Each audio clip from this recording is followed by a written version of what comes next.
Rabbi Shmuley is not coming out for who you would expect. Here's Rabbi Shmuley's X account. I'm officially endorsing as mayor of New York is my close friend, but only a Mamdani victory will finally wake up New York to the rot and Jew hatred that has taken over the new Rome. I think he meant to say Cuomo is my good friend. I'm going to do something utterly unexpected on the eve of Rosh Hashanah, the Jewish New Year. I am officially endorsing Zohran Mamdani to become mayor of New York City. I know you're going to be surprised, but I'm not even kidding. Since he's very likely to win, given that he has the Democratic line and this is a Democratic city, even though I really happen to love Andrew Cuomo and he's a very good friend. But since Mamdani's likely to win, I'm officially endorsing him. Not to go with the winner, but the exact opposite. I think Mamdani's victory is finally going to alert the American people in general, and the residents of New York City in particular, to the absolute rot and corruption in the new Rome, the world's greatest city. Barriers like this are everywhere. They're gross. This is how they're. I mean, look at this. This is what New York City is. This is a barren street right near. You can go by bicycle. No cars can come here. First and foremost, the rot of the city is. He's trying to cut in on Cash Jordan's act. Yeah. Okay. I live in New York City. It is not full of concrete barriers. You Right. can find them in certain very specific places, like predictably near the site of 9/11. You can find them around Wall Street. They're not common. Shocking. Mamdani's not going to fix any of it. He's a socialist. He's going to give all the money away to people who will try to get benefits that they may not deserve. The needy deserve things, but he hates billionaires, he hates socialists, he hates capital. So the first thing in the city is going to go down the toilet. Now that's just a fascinating formulation. Like, he just kind of encapsulated the whole anti-woke Zionist grift right there. You see, he's against billionaires. Well, that's terrible. He wants to give stuff to people who don't need it. You mean like billionaires? Billionaires don't need stuff. You want to give more tax cuts to billionaires, but you don't actually want to give anything to people who actually need it, because in your estimation, who needs free buses? What? You can pay for it. So what if you have to do without to pay for the bus to go to work? Billionaires need their billions. We're going to wake up to how politicians like him who promise everything really are nothing. Secondly, the Jews of this city can't wear yarmulkes. I'm wearing this because it matches my outfit. Hey, what do you think, guys? My mother is... Again, he's cutting in on Cash Jordan's action by just lying for the benefit of people who don't live here. The idea that Jews don't walk around New York City in yarmulkes, it's one step away from being as absurd as Jews can't walk around Jerusalem with yarmulkes. There are more Jews in New York than anywhere outside of Israel. The idea that people don't wear yarmulkes, and go to the Diamond District. Okay, you'll see plenty of yarmulkes. Favorite color is turquoise blue, so when I wear turquoise blue, I'm reminded of her. But there's no yarmulkes, not in Times Square. Jews are afraid. 4 years of Mamdani, the city will survive. And the people will wake up to how New York City, with 2.5 million Jews, more Jews than any city in the history of the world, that they're not protected. We're going to have a guy who's openly supports terrorism, believes in globalizing the Intifada, which is a call for the murder of all Jews. The Intifada is just about... Okay, he literally, last week, when he got asked this question by Al Sharpton, really pissed off a lot of people by going completely over to the Zionist perspective on this, as the term Intifada is triggering, or, they hear it a different way, and said he would discourage use of the term. And as he has repeatedly pointed out, he's never used the term himself. Yeah, and it does not mean kill all Jews. It does not. It means struggle. It does not even imply violence. Right. Slaughtering Jews and any infidel or Christians or... Does not mean any someone who... Yes, very polished, as many have pointed out, scion of the upper class. Zohran Mamdani is looking to launch an anti-Christian jihad the moment he gets into office. That's exactly what he's going to do. hates the police, condemn the police. Without the police, I'd be a dead man right now. I'm a marked man by all the Islamists, the white supremacists, all the anti-Semites. A Mamdani victory will finally alert us to how bad things are in America. Now, will New York pay a price for 4 years? It'll pay a terrible price. But it has weathered worse, and it will survive. New York has the highest credit card debt in the country. And I believe it is the city with the highest levels of wealth inequality. So what price is it paying as a result of your buddies like Andrew Cuomo and Eric Adams? It's already paying a price. You see, for normal people who are not billionaires, like the people you hang out with, who are compromised by the country that you fanatically support, for normal people, they've already faced consequences. That's why this guy's winning. That's why he's winning, because of what the people you endorse have done to the lives of normal working people. That's why they fucking had it and are willing to take a flyer on a 33-year-old who's never had any experience beyond being an assemblyman. But if it takes the Mamdani victory, which it probably does, to tell us that socialist, anti-Semitic, Israel-hating charlatans, because he's not from a socialist family, he went to the most expensive private schools, his parents are Columbia, and his mother got tons of money from Qatar, to do documentaries. If that's what it takes, then that's what it takes. And that's what will happen. So, yeah, you know who else gave money to Qatar? Benjamin Netanyahu. Yeah, Netanyahu gave money to Qatar to pass on to who? To Hamas. Yes. Hamas. Netanyahu funded Hamas through Qatar. All of a sudden, you don't like Qatar.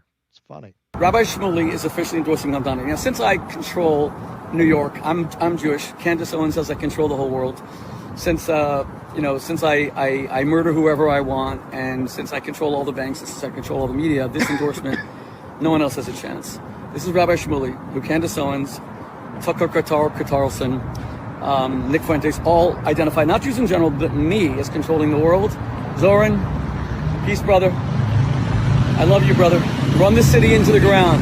Show us how bad you can make it. Zoran, I challenge you to try your best to ruin this place, which is what your objective is, so the rest of us who are sheep and allow our politicians to control us, and the Jews who don't fight back, and all the other sheep, can finally be alerted to the rot.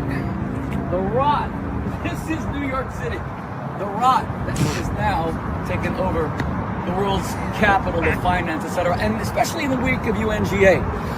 Mamdani is going to try to arrest Netanyahu. I want people to see this hater in action. So Zohar Mamdani for mayor, and I'm not electing him. I am Rabbi Shmuley. I'm a Jew. I control the world. I'm a freaking appointing him. Go Zoran, baby. Shabbat shalom, everyone. First of all, I mean, clear. Obviously, he's lying about the state of New York City, but it's very revealing the kinds of rhetorical tactics that he's using here. People are going to see how bad it is. They see how bad it is. Why do you think this unknown guy from nowhere is burying these well-established politicians? Because things suck. Look at our friend Jose, man. As part of his campaign, we did a documentary showing how he first really got into politics because the conditions in the apartment he was living in with his mother were so bad, and he couldn't get any help from the politicians. He went back to that building. Things are worse. You got all these people in the public housing living with black mold, getting sick, conditions that have gone on for years. Things are already bad.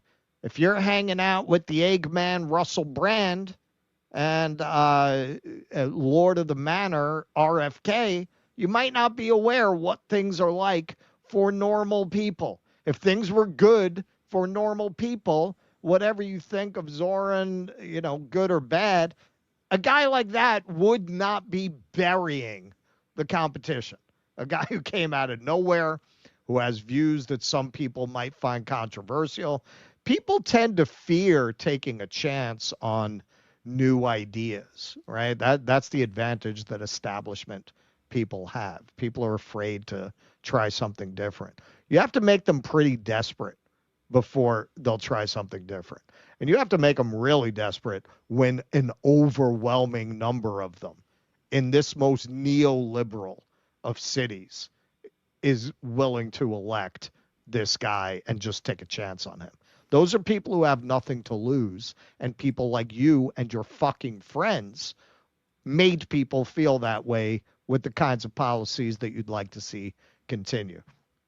Now, for Rabbi Shmuley to come out and present himself like some kind of bastion of morality, or as if he represents the Jewish people, look, of the dark stereotypes about Jews, he hits on some tropes there about banks and the media. There's a very old trope that Jews are pimps and pornographers. It's a very old trope. Back 100 years ago, you had a very popular magazine in America, one that still exists. I think it might have been Collier's. Did a whole series about how there was a worldwide network of what they called kaftans, bearded Jews who were selling women into white slavery. Now, Shmuley has not gone so far as to go into the pornography business, but when there's this perception out there of Jews as perverted, maybe don't make a video like this with your daughter. Center of Jerusalem, kosher sex store. That's his daughter. That's his daughter. Made in Israel. Tell us about the oils, because this is the first product that we've labeled with kosher sex. Our first kosher sex product, so special. No, so these are actually hemp seed infused. So there's one for men and one for women, but these are like very elevating, arousing lubricants.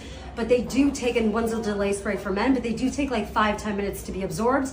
But that's the whole point, that couples, they have like 5-10 minutes to not just rush into things and just enjoy each other and be playful and take their time. I love that. I love it. Good things come to those who wait, right? Yes, exactly. Especially when it comes to intimacy, that's for sure. But made in Israel, and we're doing a special discount code. Yes. With a coach, you get 10% off with a coach. Hang on, wait, hold on. This is fucking us. Okay, we have our own Do Dissidents discount code for this, so use ours, not theirs. Yeah, don't use theirs. Okay, we have our own. We'll give you. Yeah, we're working out the final details of the sponsorship, but this is kind of stepping on our toes here. It's D.D. Keaton's cock ring. yeah, exactly. Yeah. Discount, right? Kosher sex at checkout, and then there's free shipping within the U.S., but not in Israel. Sorry, you can get them. You can go to the shop and get them here. But wait, what's the discount code again? My daughter has to remember. You got to say something 3 times for the person to remember. Kosher sex. What is it? With a space? Sex. No, just kosher sex. Okay. Again, we have ours coming out. Just be patient, folks. Be patient. Yeah, for normal people, that is some really creepy, off-putting shit. Can you imagine if he didn't have his fucking head all the way up Donald Trump's ass? What if that guy were a Democrat? Fucking Republicans would be calling for an investigation of this guy. It is just incredible what he's able to get away with. You say he's gonna stand up there and say, yeah, no, people think we control the world. Well, you know why? Because you're able to go and make a fucking perverted video with your daughter and get invited into the halls of power. So people go, why can this guy do this? Now, as a Jewish person, I can tell you, Rabbi Shmuley, I see a guy like Rabbi Shmuley, that you want to talk about something that is damaging to the image of Jewish people, something that reinforces every negative stereotype that's out there about Jewish people. It's a guy like Rabbi Shmuley. You have to wonder if he's an op. Is he elevated to spread anti-Semitism? Because it is incredible that this guy is able to get into the places he's able to get into when he makes videos like that. Yeah, and as for Mamdani, yeah, you're right, and this was a big problem of this was Bernie's big problem, is that I think he, among others, but he was running at a time where the PMC sort of progressive-oriented liberals just were not feeling as put out by the system as they are now, right? It takes that kind of tipping point for a lot of like Warren-oriented progressives Right. to be like, all right, you know what? I guess I got nothing else to lose. I guess we'll take a flyer on this. And that's really what is driving it. And in a place like New York, which has just become so unequal, yeah, everybody's feeling that squeeze. There are very, very few people who live in New York City who feel secure in their situation. And yeah, this is now their new tactic. Because, oh, you know, and you even saw some of this after Mamdani won the primary. It was oh, all right, you know, just let him win and people will learn their lesson. I think the reason why the real power players don't want him to win is because they know he's not a radical. And they Yep. know that he's only going to put in place some modest but fairly popular Yep. reforms like rent control, like a few city-run grocery stores here. There's a public-private grocery store up here in the capital region. It's not entirely government owned, but it uses a lot of government grants combined with like private donations from, you know, philanthropists and the like. That store is extremely popular. You go on their Google reviews like 4.5 stars because you're getting good food for cheaper. It's pretty simple. It's not that simple and it's not that radical. And I think a lot of people know that, and they're afraid that if Mamdani comes in and he's not Che Guevara, but he puts in place a few modest reforms here or there that people like, that will shift the Overton window, which begets a further shift to the Overton window, which begets a further shift. And that's the cycle that they try to nip in the bud. And they weren't able to do it this time because the rich of New York have just been overplaying their hand for decade after decade Yep.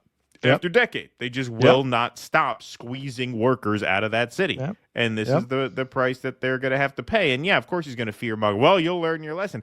No, I don't think they will learn their lesson. I think if I had to guess, I think he's going to win. I think he's going to disappoint in a lot of ways, but I also think he's going to give working people enough where they feel like, you know what, it was better than Netanyahu's lawyer. And I think that's what these people really fear. Is people getting a taste of something better. Yeah. Not a lot, but a taste. Well, that's it. Aristocrats never want the serfs to get any taste of anything better, because what can that lead to? Well, you give them an inch, they're going to want a yard, right? So you got to keep them. You got to keep them down. I agree with you. A lot of the ideas that supposedly are so crazy, they're really pretty milquetoast at the end of the day, and they don't want. And this is the story of elites forever. They always resist simple reforms until they're being marched to a certain contraption in France. They never want to they never want to do it the easy way. As Carr says, you can do it the easy way or the hard way. They had a very good piece on Breaking Points about the free buses. Buses are 85% paid with taxes. Do you know that? 85%. It's only 15% that comes from fares anyway. Right. The buses will be faster without the fare because you don't have to collect the fares. Right. Of course. And they looked at part of why people don't take buses, and a lot of it would be eliminated by just making the buses more efficient, of course, and faster. You'd also cut down on assaults on drivers because those are usually centered on fares. Right. Yeah, no, the things that he's talking about are really not pie in the sky, especially freezing the rent. I keep saying this. That is something that is very much in the power of the mayor. De Blasio did it twice. 2 years in a row, there were no rent increases in New York City. That is something that can definitely be done. So for normal fucking people, who are not like the criminals that Shmuley hangs out with, who have millions and billions of dollars, that's meaningful, a rent freeze. So yeah, that's why he's winning. If you didn't want people to get this desperate, well, you should have done some of these things yourselves, elites. Exactly. Please clap.